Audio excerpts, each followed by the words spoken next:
The moment Clara Hart signed her name on the divorce papers, the entire room was laughing. Glasses clinked. Christmas music floated through the grand ballroom. Golden lights sparkled above a crowd dressed in velvet and silk.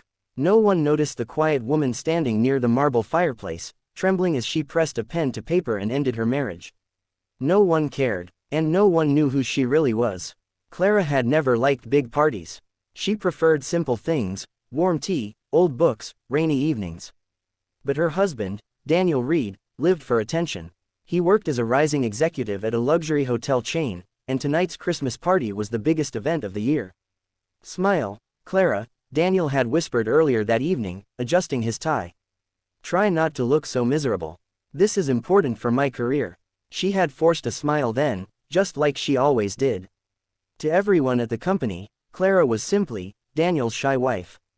A quiet schoolteacher who didn't talk much, didn't dress flashy, didn't seem to have any ambition. They had no idea, not about the life she had built before meeting Daniel, not about the empire she secretly owned.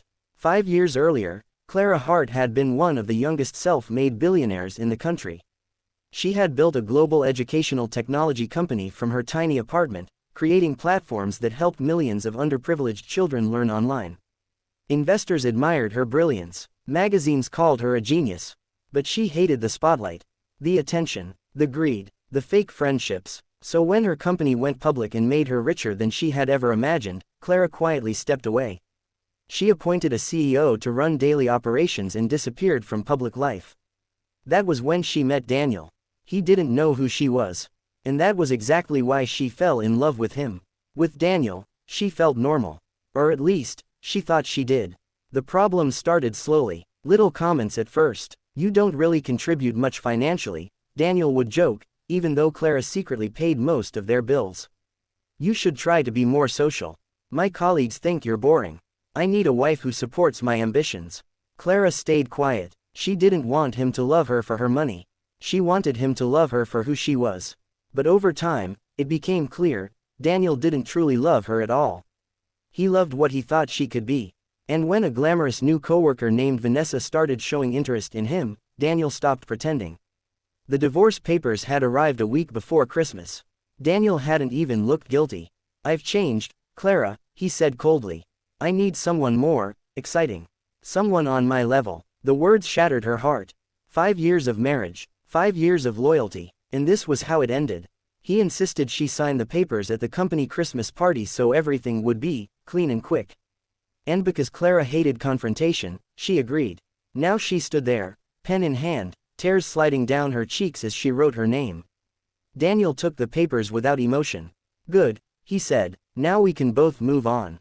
Around them, people danced and laughed, completely unaware that a marriage had just died. Clara turned to leave. That was when everything changed. The doors to the ballroom suddenly opened. A tall man in an expensive suit hurried inside, scanning the room urgently. Behind him were 2 assistants carrying briefcases. "Ms. Hart," he called loudly. The music faded. Conversation stopped. Clara froze. The man rushed straight toward her. "Ms. Clara Hart, we've been trying to reach you all week. The board needs your signature on the final merger documents. It's a $5 billion deal." The room went completely silent. Daniel blinked. "Excuse me," he laughed nervously. "There must be some mistake. This is my wife, Clara. She's a teacher." The man looked confused. "Teacher," he repeated. "This is Clara Hart, the founder and majority owner of Edunova Global." Gasps rippled through the crowd. Vanessa's champagne glass slipped from her hand.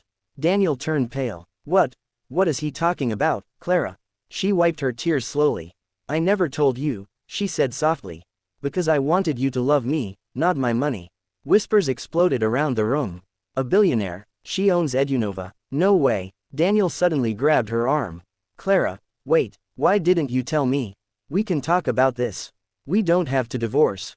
She gently pulled away. "No, Daniel, you already made your choice."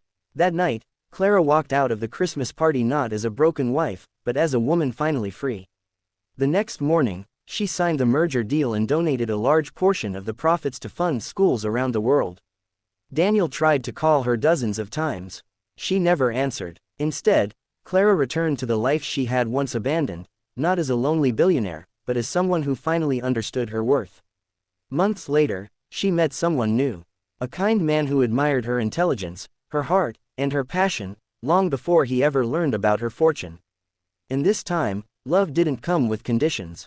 Clara's story became famous, not because she was rich, but because she taught the world an important lesson. Never shrink yourself to fit into someone else's life. And never beg to be valued. Because the right people will love you for who you are, even when they don't know what you have. That Christmas, Clara lost a husband. But she found something far more valuable. Herself.